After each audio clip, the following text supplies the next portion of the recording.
ડીસામાં અગ્નિકાંડમાં 21 લોકો ભૂંજાયા છે। બીજી તરફ કેટલાય લોકો દુઃખ વ્યક્ત કરી રહ્યા છે। લોકગાયક દેવ પગલીએ પણ આ ઘટના પર દુઃખ વ્યક્ત કર્યું છે। મૃતકોના આત્માને ભગવાન શાંતિ આપે તેવી પ્રાર્થના કરી છે।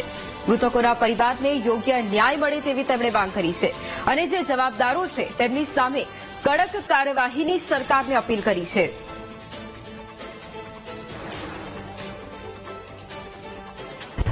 સરકારને अपील है हमारी के आने सचोट ने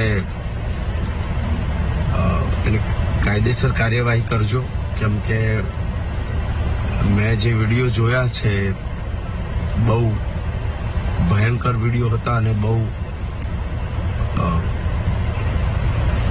શું બોલાય પણ જેના બાળક ગયા છે, જેમના પિતા ગયા હશે, જેમની બેન ગઈ છે, જેમની પત્ની ગઈ છે, એમને જ ખબર પડતી છે કે એમને જ એ પરિવાર ઉપર શું વીતતું છે એમને જ ખબર પડતી છે।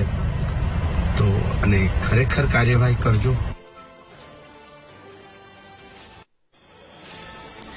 તો ડીસા અગ્નિકાંડની આ ઘટના કે જેમાં મૃતકના પરિવારજનો એક તરફ માંગ કરી રહ્યા છે કે તેમને ન્યાય મળવો જોઈએ, બીજી તરફ 21 જેટલા લોકો કે જે અગ્નિકાંડમાં ભૂંજાયા છે।